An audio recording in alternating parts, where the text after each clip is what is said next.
Join us on the last episode.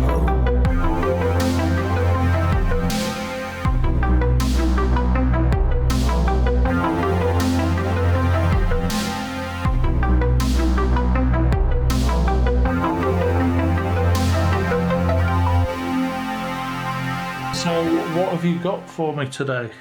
Right, so today, mate, I'm going to call this episode Ghost Cop. Because it sounds like a badass. Ghost Cop. Ghost what? Cop. Right. Yeah, cheeky man. Like anger cop. Yeah, sure. Ghost Cop, C-O-P. Sounds like a badass 80s horror movie, which, going through my pretty extensive knowledge of 80s horror movies, I don't think we've ever had a Ghost Cop. We've got Maniac Cop, starring Bruce Campbell. Classic film, absolute classic. But yeah, no Ghost Cop. And the reason why I've named it that, so he's quite a well-known character, an N.Y.P.D. detective, delving mainly into the paranormal. So it's kind of where the ghost thing comes from, but we've got a little bit of possession in there, poltergeist activity. So it's a policeman who investigates ghosts, or spot on. It's a dead policeman. So it's no. That would be a good movie, but no. It's like a retired... R.I.P.D. Exactly. Yeah, well, Bridges has already showed us that that's an absolutely terrible idea. Saying that, my research for this, I kind of wanted to go down more of a route of, like paranormal special forces. And I think my love of the paranormal got the better of me on that one, because there really isn't any. There's a few podcasts to listen to of like creepypastas, and there's quite a few special forces cryptid hunting ones. Oh, mate, there's a lot of, when we go down the SCP route, a lot of that stuff, and, a few good films, Men in Black included. But as far as like legit ones, I've got some examples, but I wasn't able to get a lot. So I'm really focusing on this guy, who is badass, by the way.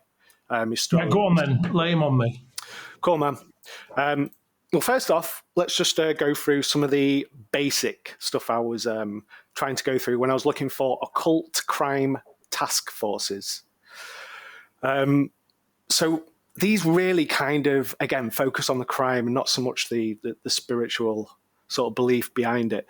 But you're talking things like investigating animal sacrifices, basically anything involving occult practices. So looking into some of the work these guys do, and again, they're pretty there's not a lot of information about it, because I can't imagine, governments would want citizens knowing there's an awful lot of money going into this. But again, it's more about the crime behind it and less about the paranormal thing. But again, like I said, ritual animal sacrifices, crimes involving symbols, which I suppose could be associated to like certain beliefs. The suspicion of like criminal activity through like cults or gangs or other groups and stuff like that. So again, not really like the paranormal stories I really wanted. There isn't like dudes running down the street chasing crazy demons. I did find one example of a pretty notable dedicated unit.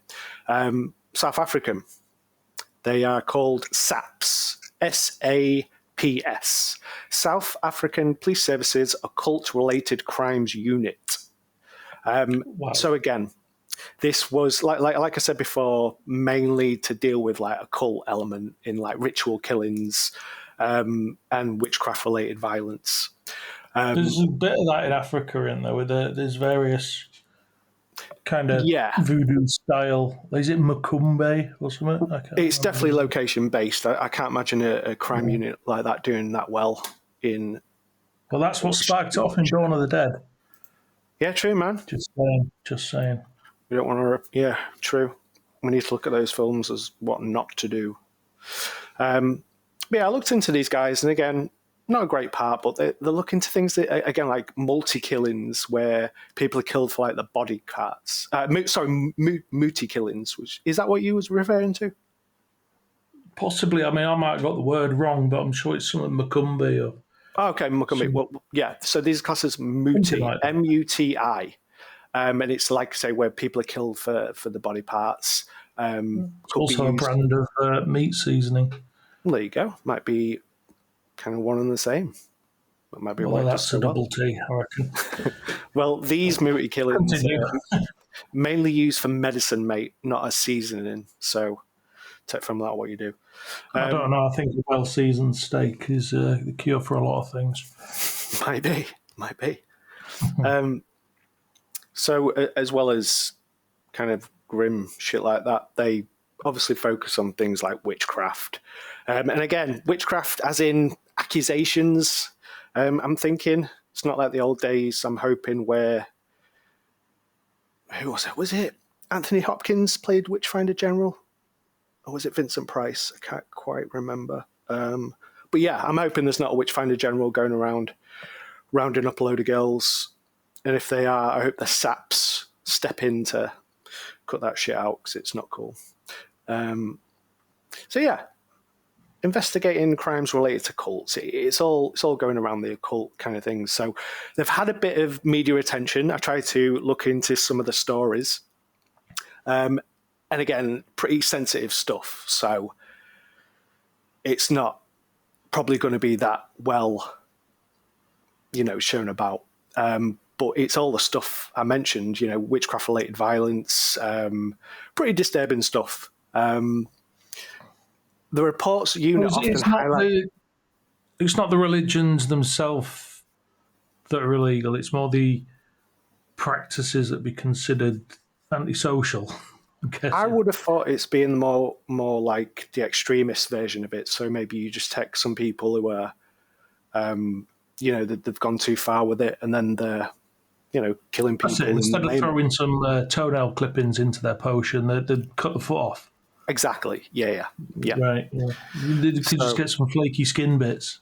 That'll probably, do a party-sized bag of whatever they're making. But exactly. The whole foot, that's a lot. That's dedication. Dedication to the faith. So yeah, I'm not going to delve too much into them, but I thought it's quite cool that they do have that kind of setup. And again, like we said, I guess it's location-based. You're not going to get a cult-related crime unit popping up in West Yorkshire doing that good, I don't think. Or maybe you will. Who knows what kind of shit goes on here. Well, these things don't happen covertly. They don't. Not to go too off topic, but you come across... I was looking through different possessions and sort of exorcism cases. You heard much of the Michael Taylor case? Michael Taylor, is he the Devil Made Me Do It kid? So it was possession, I'm putting in speech marks, in Ossett, West Yorkshire. And basically, I think he kind of went crazy and... Ossett, that's again, down the road. It is, mate. I don't want to... Because I think the story might be a bit sensitive, because it involved, basically a homicide, but I'll just go briefly into it because I found it was quite an interesting thing. So yeah, it happened in Ossett, West Yorkshire, England, for any international listeners. So Michael Taylor, basically, he underwent an exorcism and shortly after murdered his wife. So when I was looking into it, what kind of happened? So Michael... is this an older gentleman? Is this an older guy? Again, I don't know too much even about the dates or how old they are, but he was married... I think I do you know about this. He went on a little killing spree. They were part of a Christian prayer group, him and his wife. And he basically began to believe that he was possessed by evil spirits, and he started, expressing disturbing thoughts, crazy behaviours. And the prayer group, rather than seeking medical advice, as you would, decided to perform an exorcism. And the exorcism didn't go so well. By that, using what? A little book they won in a cracker, or Your guess is as good as mine, mate. I can't imagine it was great. Or did they just watch a film and wing it from there? Well, if this is a West Yorkshire prayer group, I'm not thinking they're going to be evangelical. They're not going to be getting into it, how you see the American priests do. I think it was going to be a pretty... Well, neither are they going to be Max von Sydow. I don't know. It's going to be a subdued exorcism, mate. That's all I'm saying. But yes. That's what us Yorkshire people are, isn't it? It's none of that fancy muck. Well, this is it. This is what I'm saying. Imagine a Yorkshire exorcism. Being by gum. Get out, lad. Get out. Very, very low key, understated. Yeah. Get thee out. Nothing too excitable. So the exorcism took place at the basically at the house over the course of a long night, and it involved all the members of the prayer group, including a preacher. So it was reported that the exorcism actually went on for quite a long time, and it basically involved intense prayers, shouting, and attempts to drive out the demons. It said that the group believed they were able to expel the demons from Michael. And yeah, the ritual was kind of reported to be a success. Well, they believed that they'd done it. Yeah, this is all coming from them, man. Who else would believe this shit? They were like, yeah, we did it. We exorcised this boy of his bad spirits. This was pretty brutal for Michael. The whole situation was very intense and exhausting. And if we're just being real, I mean, not to knock the possession world, but dude probably was just going through some sort of psychosis and needed help, which is kind of the general gist I'm getting from this story. I don't really think there's any paranormal here, especially when you involve a prayer group. Not that I have anything against that. It's all cool. But these guys just seem to be next level. So basically, the aftermath, he became extremely violent and attacked his wife. Then he went into the streets covered in blood, and that's when the police rocked up and arrested his ass. Yes, I have read this one. Do you know roughly when that happened? Because I didn't get a date on it. I'm sure it was 60s. Yeah, that's kind of what I was thinking, 60s maybe. Yeah, it were a while ago. But yes, I did have come across that in my readings. But yeah, like, cool little interesting case, but again, don't want to be too insensitive about that because that was clearly a dude who needed some help. Some pretty good local stuff we've got here, like the Damski disappearance and reappearance. Yeah. Ooh, that could be a bus episode because I don't know too much about that one. Okay, well, that's not for today. That's nothing to do with the police cop. Exactly, my friend. Not police, ghost cop. Ghost cop. And let's move on to police ghost. Yeah. So he's he's kind of badass. And again, I didn't delve too much really into his private life. So, I'm just going on the stuff I've seen, and he seems like a pretty on it dude. So I'm going to run through a bit of his history to start off with, and then we've got some cases. There's a lot on this guy. There's some quite interesting interviews, some good podcasts as well. So we're going to go into Ralph Sarchie. Is this the man? This is the guy? Yeah, this is that guy. Could we have it in a hard-bitten, gritty detective voice? Like the dame walked into the office, kind of like a kind of New York twist, huh? Yeah, we want it like that, please, and maybe a bit of saxophone in the background. I don't know if we've got the energy for that, bro. All right. Maybe I'll just randomly break into it. Just trying to excite it up a bit for people before you drop the twist on us and like scare us to pieces. This is it, man. Unfortunately, people are going to have to put all my droll, monotone Grimsby accent. Right, so Ralph Sarchie, for anyone that wants to look into it, Ralph, Sarchie. So a guy was born June 14th, 1962 in New York City. Grown up Catholic, as you do. The ignorance is strong in this one. A boy was raised Catholic, learned about the Bible, really looked into all its teachings, was kind of a, safe to say a pretty devout dude. Taught a lot about good and evil, as you would be in that faith. I think looking into it, this is where his kind of like leanings into the spiritual realm kind of took place. I suppose everybody has the different interpretations of religion, and this guy went more down a, kind of an otherworldly kind of view, which clearly has benefited him, I think. So really he used kind of his faith as a guiding force. So as he became older, it stayed with him. He was always, he believed that God was real, but he also, on the contrary to that, believed that the evil forces were also real, and there was like this kind of constant battle. His faith kind of helped him make sense of things, and I think, he said as a kid, things that were strange and scary. Make sense to himself that they're real.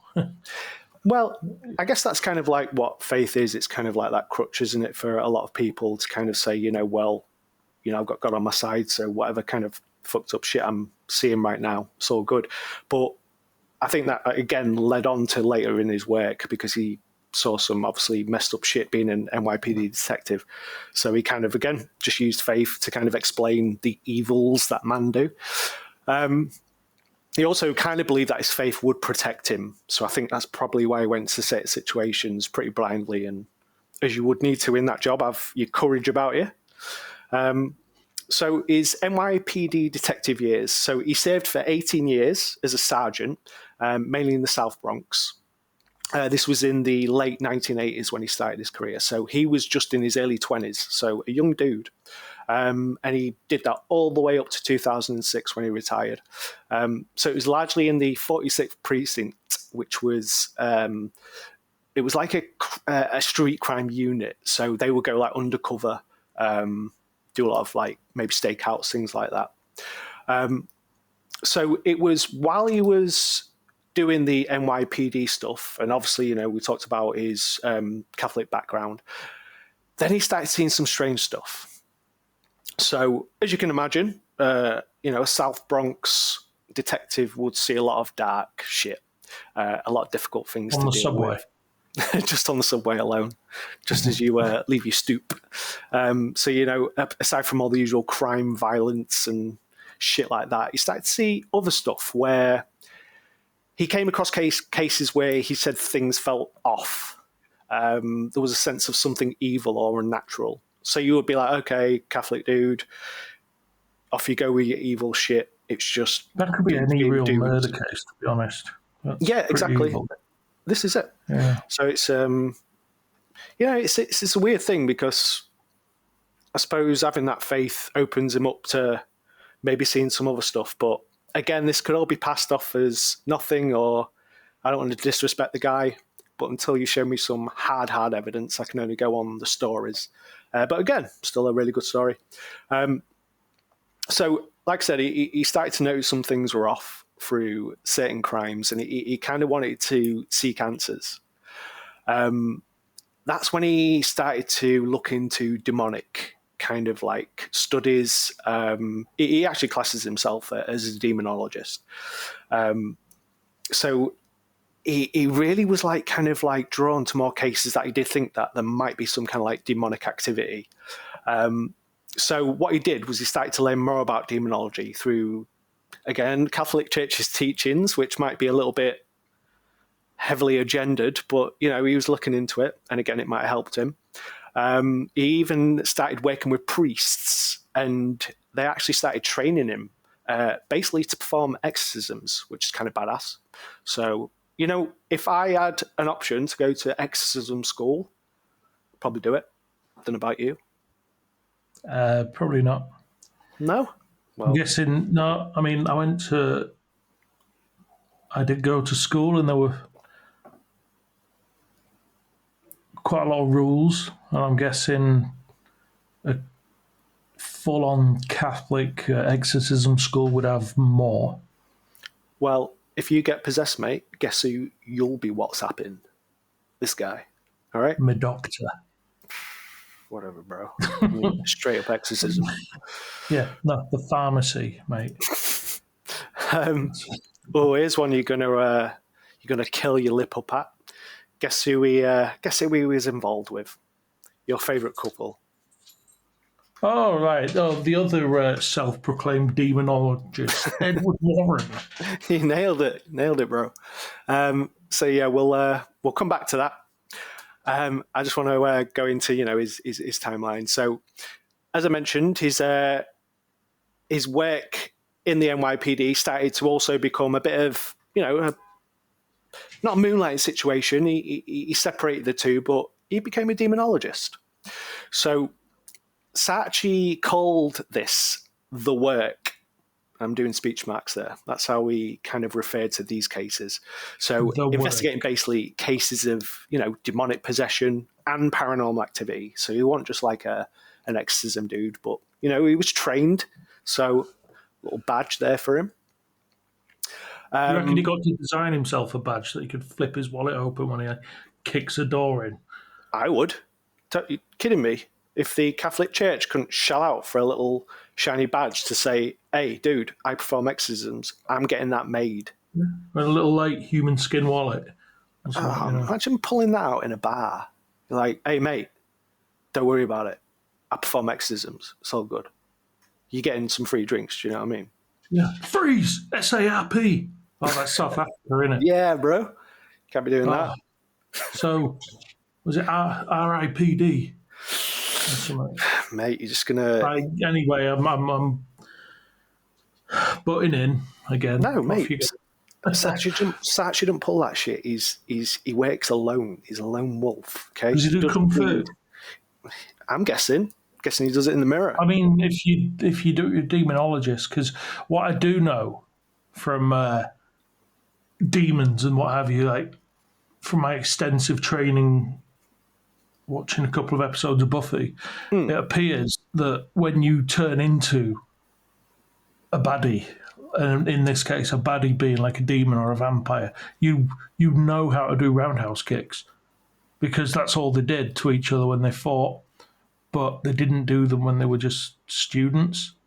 It's kind of second nature, I think. So when you start dealing with the darkness, you pick up from the air by filter feeding or something. You pick up knowledge, dojo knowledge.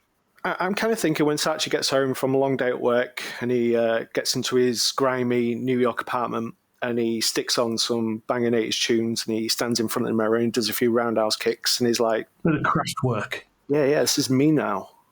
This is who I am. But anyway, digress. Let's move on.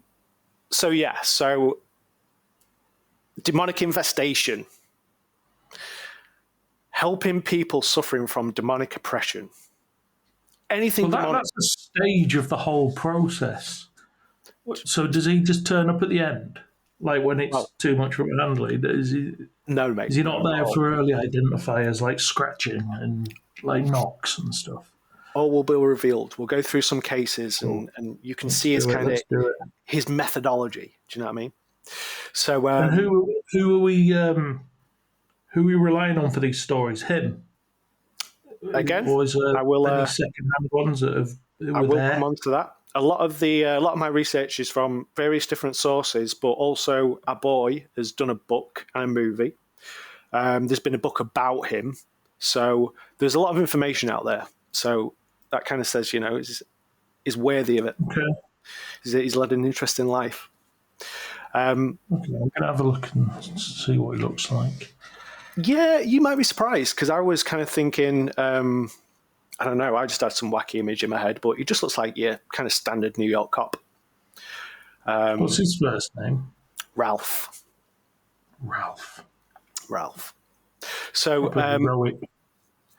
it is. He doesn't wreck it. So these two kind of jobs ran concurrently, demonology and his life as a detective. He developed a very kind of profound view on what he called the spiritual world. So he believed there was more to reality than just see and touch. He kind of thought there was this whole world, and I think obviously a lot of that comes from his kind of Catholic upbringing. But this world exists alongside our physical one. And I kind of like this the more I looked into it, because he is trying to sort of, I guess, put forward his beliefs by, it's not that out there for me to say, there is other dimensions and worlds. I think science can hopefully one day prove that. But again, if he's referring to it more as a spiritual thing from religion, I think we're all on the kind of the same page. So he feels like the forces in this spiritual world can influence us. So again, that's poltergeist activity. And again, I know you're not a UAP guy, But a lot of that stuff seems to be linking to more of a spiritual thing these days, referring to the entities as maybe good and evil, angels and demons.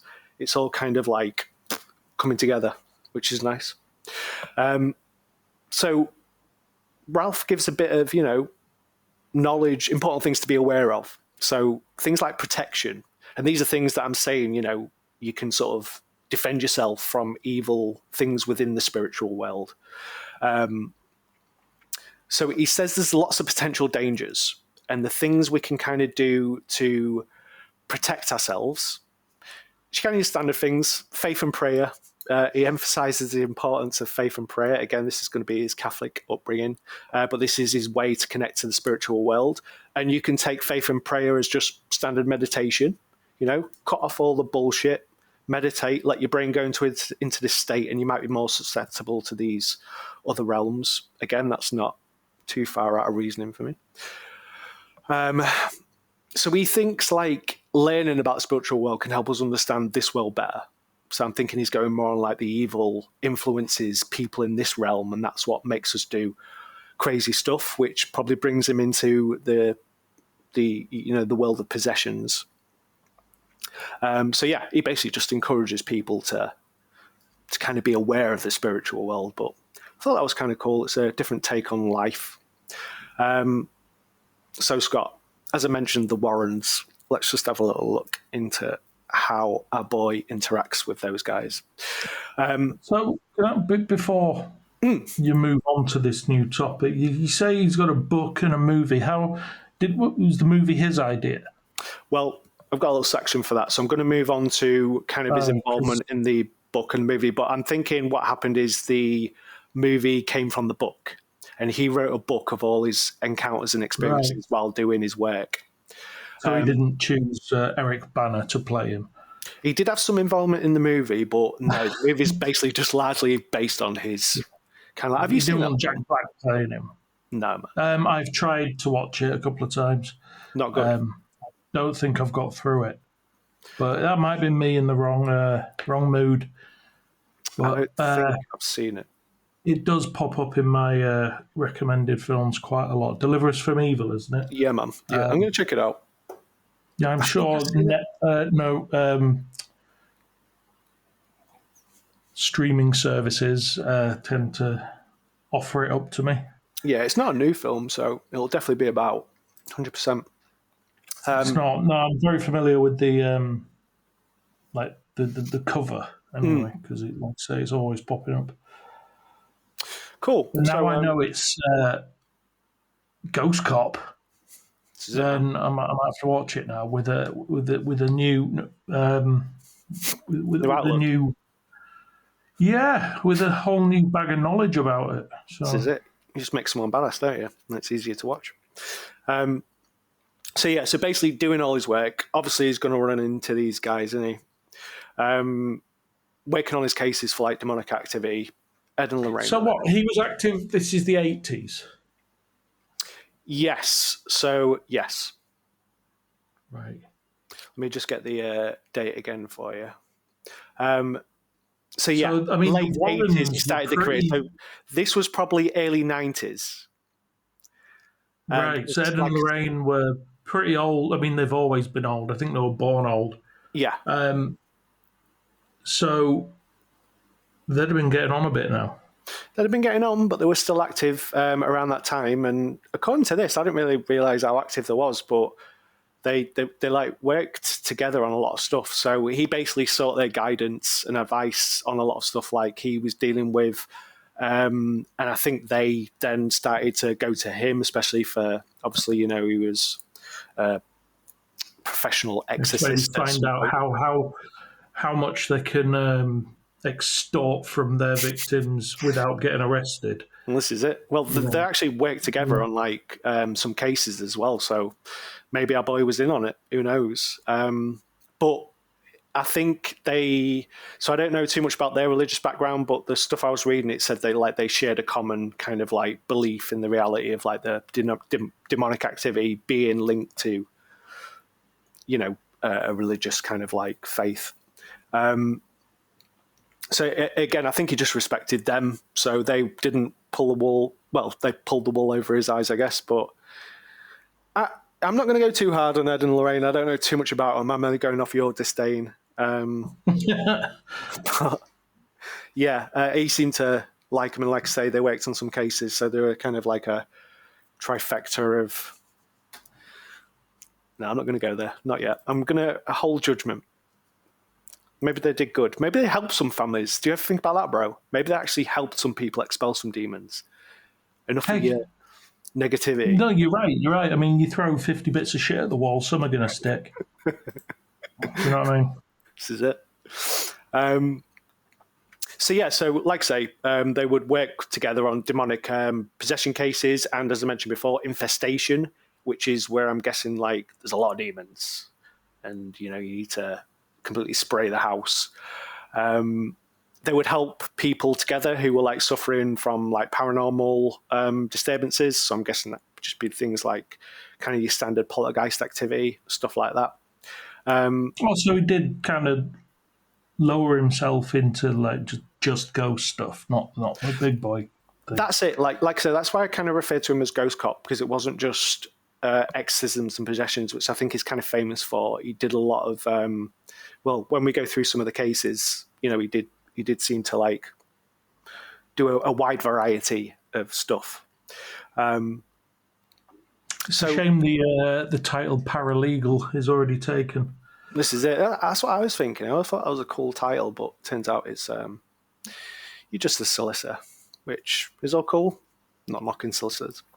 I think we need more solicitors than we do ghost cops, but that's just my opinion. That might be a controversial opinion, mate, because I think we need a lot of ghost cops.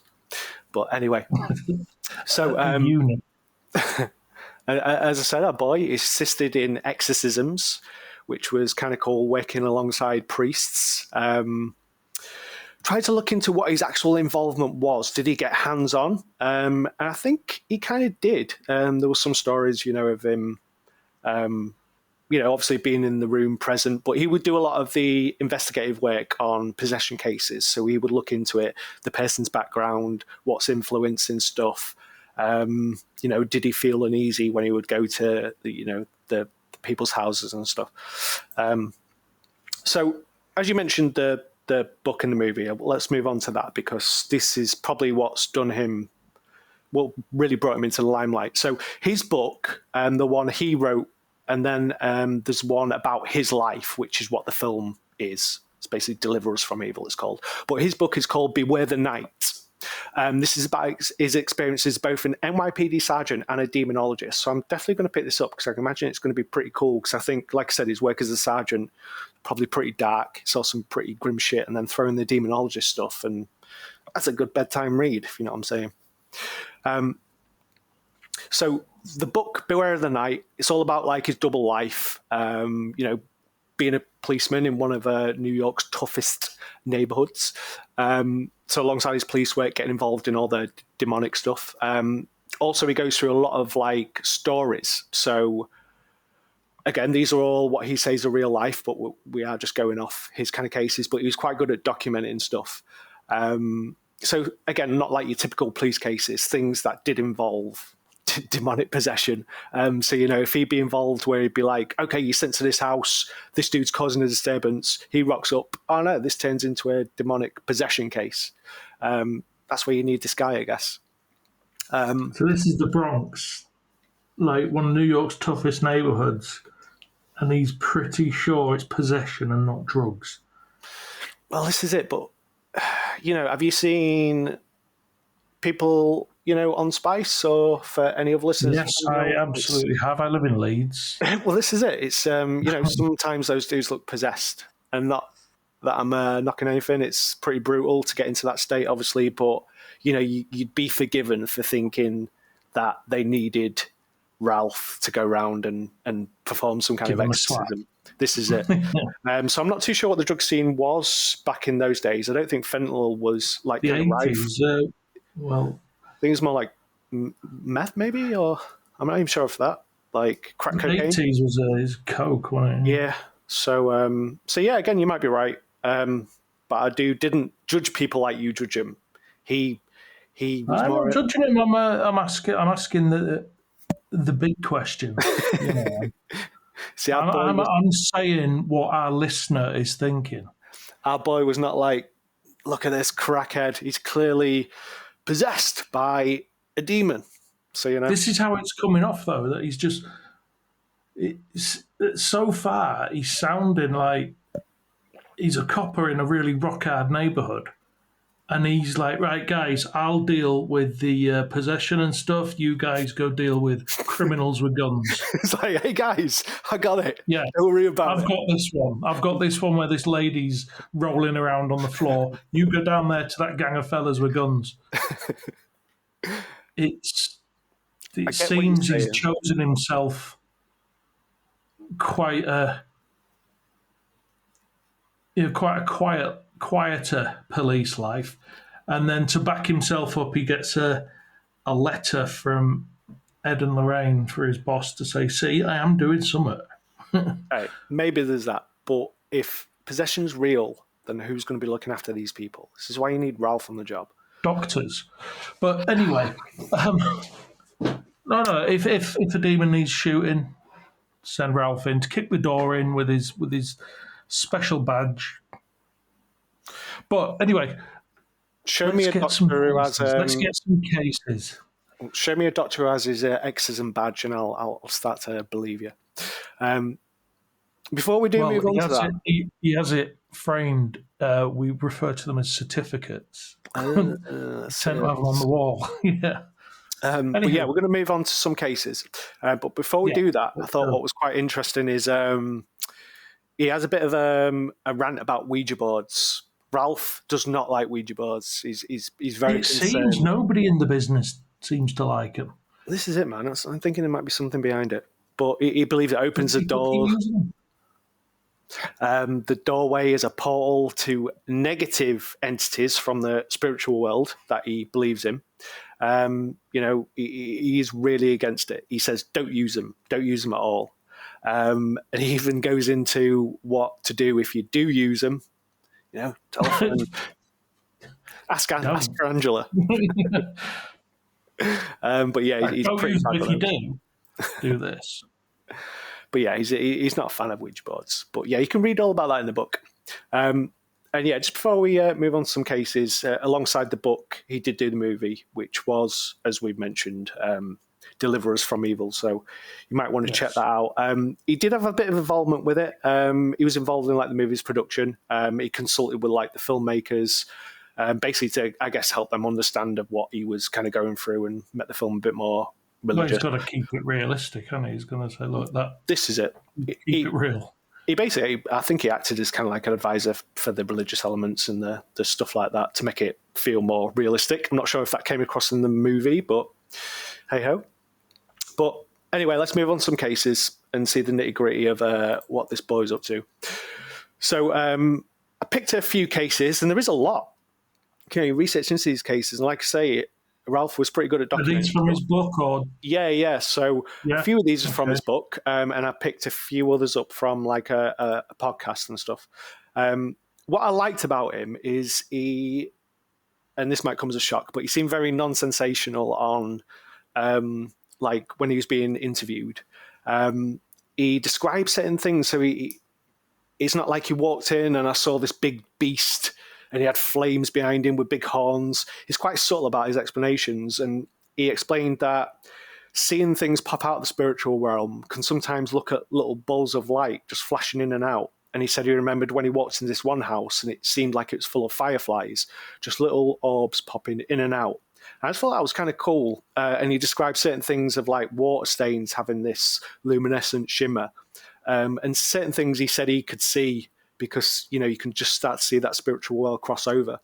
And I kind of like that because he would have lost me straight away if he started talking about, fiery beasts under the bed and shit like that. I don't think he would have, Lee.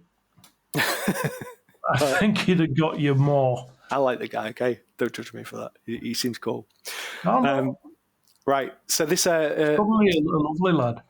Probably is. I'm guessing he's going to be hardened to fuck from his work in the police force. You don't work in a hard-and-ass neighborhood of New York, do you, if you're a pussy? Well, you do if you take the hard cases.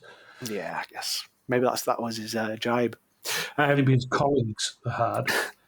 One of his cases was called the Family of Three case. So basically, I'll just go through the report on this. So it was a family that reported strange noises, like banging, scratching, all your usual. Seemed to come from like actually inside the walls. They saw like shadows moving in the corner of their eyes. Again, things like fairly subtle. They're not seeing full-blown ghosts with chains. Early stage. Yeah, this is it. They did say that sometimes they'd see like clear apparitions, but by this it was just more like shapes and stuff. It wasn't, again, Victorian kids. So objects in the house would move on their own. This is the 80s. This is before ghosts were long black hair and white dresses. Yeah, that's a good point, actually. Ghosts were different. Yeah. Before the ring took over everyone's brains. So a little bit of poltergeist activity. Objects are moving about in the house. They felt like that constant fear and dread. The family had been experimenting with the Ouija board. Don't tell Ralph. They believed that they had made contact exactly with something evil. So Ralph's observations, when he arrived at the house, he immediately felt the negative energy because that boy is sensitive to this shit. Do you know what I mean? He described a cold, heavy feeling, made him uneasy. He witnessed some of the strange phenomena himself. He actually saw objects moving and strange markings appearing on the wall. There's actually a big section in the book about like symbols and markings and stuff. So I think he was kind of into that. But yeah, he basically said there's a presence in this house. This house is evil. So our boy cleared it up. Not this house is clear. No, mate. This house is very much full of bad shit. So he said right there. Maybe bad shit crazy. You never know, man. That was terrible. I apologise. Continue. But yeah, so he ascertained that this family's dealing with a demonic infestation, which we spoke about earlier. So again, presuming that's multiple demons. And the the early stages, like I say, you've got your scratching and your noises, and then there's voices, and then maybe the odd apparition. I think infestation is like a later stage, and if we're going by to actual possession. Maybe if we're going by the smells, there's also a little bit of a succubus sexual offending, should we say. That's because Jack Smurl was a handsome man. Goddamn stud. Right. So Ralph helped with a priest, to get this family's house clear. So what they did is did the usual fun blessings, prayers in the house, attempted to drive out the presence. Didn't find out a lot about how it went, but our boy said the experience was very intense and frightening. But I'm going to go out on a limb and I'm going to say that Ralph said, you know what? This house is clear. Cool. This is a goddamn hero. Was this just before he lit up his stogie? You know it, mate. You know it. And they did a little roundhouse kick as he left the house. Hell yeah. You know what it's all about. You see, now I'm picturing him in fact, if you look at Eric Bana in the film, he's got his shirt tucked into his jeans his belt on display. We're getting Chuck Norris costume vibes here. Totally, man. Little leather jacket. Chuck Norris wore and sold action jeans. These were jeans that had a bit of give, so you could really push the leg out on your roundhouse. Oh, hell yeah! Bring those heeled boots round into someone's cheeks. I'm gonna keep an eye out for something like that. Nice. So I'm just going to go through a few other cases. Some were a little bit hard to find out about, so there's not too much. But there was one a case of a possessed woman, which I looked into. This seemed to be demonic possession, according to Ralph. There was changes in her voices, strength, behaviour. Again, I think he largely, dealt with possessed cases, but this is one he kind of sort of went into. It seemed pretty common through his cases that people would speak in tongues, your usual like different languages, stuff like that, and that's what kind of told him that this is something different. Okay, so another little explanation. This one was called The Sounds of Suffering. So again, these are all like little excerpts from his book. So Ralph describes a call to an apartment where a woman was hearing terrifying sounds at night. So again, a little bit different to like a possession kind of tale. So not normal noises. These were like extreme pain and distress and things like that. So the woman was obviously like terrified, and she kind of felt like there was some kind of evil in her home. So when he went round, he again felt like a very heavy, negative atmosphere. So when he goes into these cases, like I suppose he tries and helps them, but again, it's more to kind of like tell this person what you're kind of dealing with. I'm not really sure what explanations, someone screaming in the night would be if there was no one there to do that, but it freaked me out. So does he show up and like spend time with these people? Exactly. Or yes. does he come in, feel the heavy feeling, and go, "Whoa, you've got this"? No, an infestation here. No, I think this was kind of like why he went on to retirement as well, so he could kind of like fully kind of just dedicate to helping people.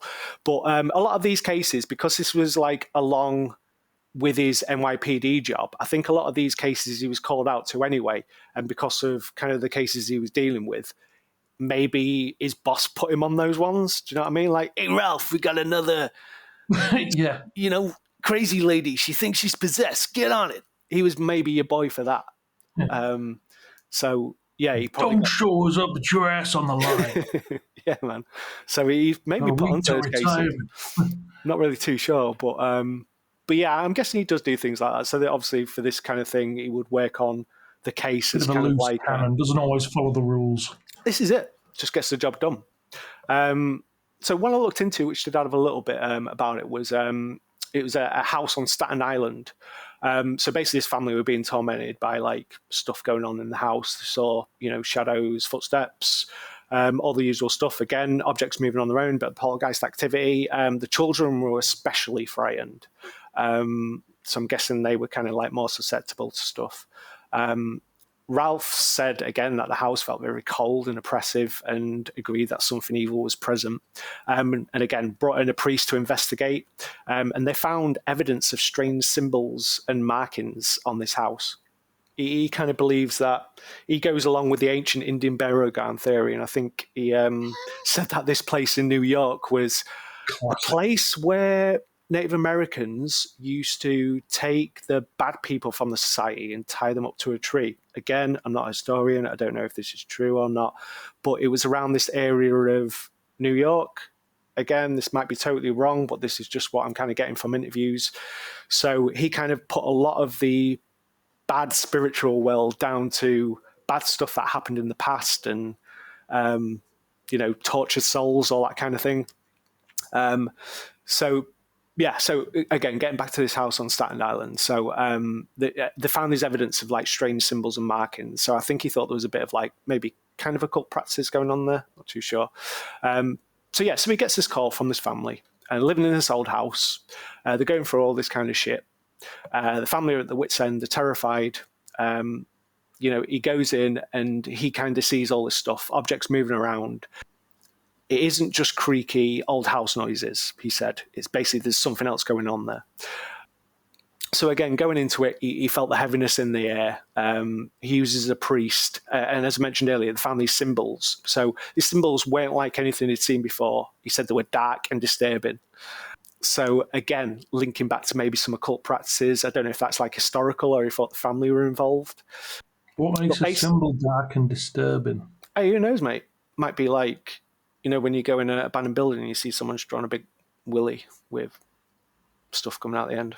It's kind of... Well, that's it. I mean, is a cock and balls on a bus stop in a marker pen saying, like, Gaz is gay. Is that dark and disturbing, or would it be dark and disturbing if it was in a cold, oppressive house? All symbology, my brother. All symbology. Mm-hmm. So they considered, like, say, the history of the house, previous occupants who might have left the negative energy and maybe those symbols. They also explored the possibility of, like, a demonic influence. Of course you would. That was his kind of thing through the strange symbols. I think he kind of believed that they were like a bit of a gateway or portal. So again, they did the usual. Police performed blessings and prayers in the house, cleansed it of any negative energy. And you know what? This house is again clear. A boy rinses another house of bad shit. So I don't care what you got to say about this guy, man. He's going around and he's helping people. Okay? So as I mentioned earlier, a guy is into his possession, and he talks a lot about speaking in tongues. So again, it's like where people are not just shouting gibberish, but they're going through different languages and stuff like that. So a lot of that stuff is kind of mentioned in his case. One of his cases is, it's called The Man Who Spoke in Tongues. And again, he goes into that, but his behavior was erratic, violent, and completely out of character. So this is the guy, one of his case studies. And I think this guy kind of sounds like he just had split personality disorder. He believed he was like different people. And the man's voice would suddenly change from deep, harsh to becoming something like, I don't know, high-pitched. I am not a demon anymore. I'm actually a lady. I fooled you. Something like that. But yeah, as I mentioned, he spoke in tongues. So he would utter words. From Sid James to Penelope Keith. This is it, man. So he would utter words and phrases that were completely foreign. Sarchie, basically threw him for a loop, didn't know what was happening. He said it wasn't gibberish, it was like real languages, and ones that he didn't really have too much knowledge about. So as I mentioned, the guy displayed, again, unusual strength. So pretty much standard possession story. Sarchie said he was pretty much superhuman. It took several dudes to restrain him. He would also act violently to religious objects like crosses or holy water. So pretty standard, man. I'm going to say that's a goddamn straight up possession if your boy's squirming when you throw some holy water at him. The man's eyes would sometimes change, becoming dark and menacing. Not sure, maybe. He actually said his eyes were like black holes. There was no humanity in them. So again, could be the dude was just suffering, or might have been a demon. So a boy came in, assisted a priest, performed an exorcism, described it as pretty brutal. He said the things that came out of his mouth were vile, hateful, terrifying. But a boy and his priest managed to get this guy sorted. So again, there's this priest different priest overseeing it. Oh, right. So, I mean, is the priest in a mentor sort of a position, like overseeing things, or is he like the comic relief sidekick? I think they're a bit more of a sidekick. Can you remember of course you can, but the priest from Exorcism, the badass Irish dude? What was his name? Can't actually remember. But I picture something like him, like not a stuffy old priest, like the priest who goes boxing and runs up the steps like Rocky, and then he's there with Ralph. Yeah, like Robert Patrick's dad, who went to the Smells house. Exactly, yeah. Just a bit more of like a badass. So they cleared that. Jason Patrick's dad, not Robert Patrick. Sorry, that might be the one. Sorry, Robert. So again, there's I'm really looking forward to reading that book, actually, because it just seems to be a lot of different cases in there about like possessions and stuff like that. A lot of it goes into different things. He talks about like the mental strain of what the people go through, the reaction to like the prayers, and if they become like violent, if they like challenge the process or start interacting with them, and then be moments of just like blind rage. Seems pretty cool. And like I said, he was quite well known for sort of documenting stuff. So I think he has a lot of kind of shit down, but I'll hold judgment until I read the kind of stuff. But again, yeah, his main deal is like exorcisms. That's his stuff. And as I said before, there is I think a section in there about strange symbols. He kind of believed these were like portals or were used to like attract or invoke entities, things like that. Okay, so moving on, and I would urge people to like look into the cases because there were so many. I just tried to pick a few which sounded quite cool, or there was a little bit behind it. But alongside his, his kind of paranormal investigative work, he did work with priests quite sort of like intensely, and that wasn't just on like the possessions and stuff. He would study with them. He would provide them support. If people came to them at the church and something wasn't going right, that was kind of like their arm for like maybe someone who could proactively get in there and sort shit out. So I think he just kind of like worked well with the Catholic Church, and that's how he kind of got sort of well known. A lot of his stuff was about gathering information for a case, so that'd be his detective training, I guess.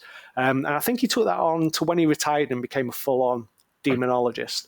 I think he could, spend more time gathering evidence and building full cases, and I'm kind of hoping he documented all this shit because he would have a pretty good wealth of stories to tell. So he would offer out protection. He would tell people, kind of give people tips as well. I'm hoping I couldn't really find too much information about it, but I kind of see him as someone who gives talks, tells people what kind of rocks are going to protect him, shit like that. You know what I mean? But yeah, essentially it was like I say, a bit of a team effort. The priest led the religious ritual. He kind of assisted, from what I could kind of tell. And the investigative aspects of the situation as well, he would deal with that, but the priest would mainly lead the ritual. So I kind of think managing those two roles, that's going to make you fucked up. But from the interviews and the stuff I saw, he seems kind of a good dude, and he's obviously dealt with a lot of shit, deals with a lot of skepticism, not only from you and me, but from his fellow police officers, as you would. No. He'd be like, hey, here comes Ralph. He believes in the demons, huh? And it's it's not cool, man, because, your boy Ralph is helping people out. Yeah, they'll be hanging up like little paper ghosts and scream masks in his locker. He opens his locker, and loads of skulls fall out. It's ectoplasm flows out. Yeah. Hey, Ralphie, what's wrong, huh? Yeah, it gets pretty brutal. Poor dude. It's a boogeyman. But he says it's not easy balancing those two roles. It's just one guy, do you know what I mean? But fucking demanding long hours of the N.Y.P.D. and then dealing with all the demonology shit. He gets no time for himself, does our lad. But he sees it as his calling. And he's, dedicated his life to helping people that are in need. So that is pretty much all I've got on our boy Ralph. So what's your thoughts on the guy? Because I'm seeing your skeptical face, and I'm thinking you don't buy it. I mean, I'm not. It's not for me to say whether it's real or not, but I just struggle with these individuals who make it their calling. Nobody makes it their calling. They do it themselves. There's nobody appointing these people. You don't reckon there's any guy... You don't believe any guy who's ever said, I was born for this? No, I mean, I believe there are people who believe they are, but there's no entity. It's like the government says, right, you could be a soldier, you could be a copper, for the people who apply. But where do you apply to be ghost cop? Where do you apply to be an exorcist? You can't just go to your local church and give them a CV and say, I want to be an exorcist. Nor can you email the Pope. I get you, it's, he kind of... I don't know. These people seem to be self-appointed. 100%. But I think, it was all going back from his roots in Catholicism. Do you know what I mean? I think he got pretty lucky. Yeah, with certain cases, but he was taught to believe if there's something going on that's not socially acceptable, then it must be demonic. You never know, mate. All I'm saying is keep an open mind. So this guy needs a good hard prayer, not a course of sertraline. Hey, how about this? Maybe Americans' prison systems might be not so full if instead of arresting them, get him in there for a quick exorcism. Do you know what I mean? Might turn some people from a life of crime. Who knows? Who knows? That's all I'm saying. Keep an open mind. Well, yeah. Now, I'd like to throw one in, but I can't remember any names or anything. But you were mentioning there's not enough units or anything that do paranormal stuff. When I say that, official units, So, again, I'm not talking about science fiction. yeah. Men in Black or R.I.P.D. or whatever they're called. No. I did watch a documentary. Now, I'll have to get details to you later because I've thought of this while you were talking. But I did watch a doco on. There's a police unit, a Native American police unit, Navajo, on a Navajo reservation, and they're just coppers. These two old Native guys. Well, they're kind of 50s, and they got called out to a case where someone had ratted on their neighbour saying they were a skinwalker, and they got sent out to deal with it, and it was to them a bit weird what was happening. So their department made them to the guys who dealt with that sort of thing. They deal with normal police stuff as well, but if there's I suppose you'll get some skinwalker cases on reservation land. I'm guessing, no matter whether it be mental illness or real. But yeah, it's these two guys' jobs to go out and deal with paranormal cases on the Navajo, one of these reservations. That's pretty in cool. Navajo country. Yeah. I think I'm sure I've heard something about that. I don't know if I've ever. Where did you find that information? Podcast? No, I watched a documentary. I can't remember what I watched it on, though. That's the problem. Right. But I'll find out. And but yeah, there's these two policemen who sit and talk about it on this thing and just talk about times they've had to deal with weird stuff. Nice. But yeah, they specifically deal with obviously Native American based stuff because they are reservation police. I suppose anything. To apologise to our listener if I've got any of the naming wrong there, but yeah, I was kind of disappointed with the lack of things. But I suppose stuff like that is going to be like, what's it called? Like say black projects where it's like hidden. Do you know what I mean? The government aren't going to want the taxpayer to know there's a load of funding going into the ghost cop force. So if there was, I did in one of my cryptid books. Apparently, now I can only go by apparently, but there are bases in America, like army bases, that are obviously not secret, but you can't go there. Yeah. It's all kind of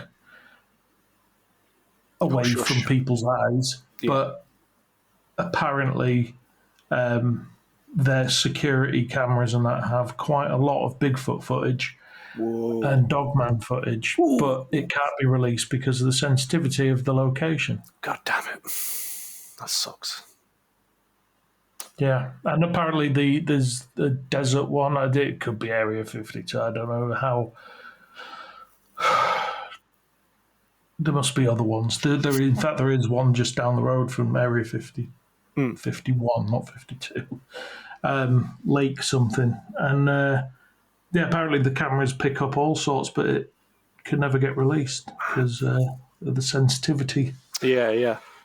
Shit, man. I mean, that sounds good because I'm guessing that sort of security setup, they're pretty much going to have 4K cameras as opposed to the mobile phone that caught some black thing moving behind a tree. And probably other shit like radars and tracking devices. But again, we'll never know. We won't. It's a shame.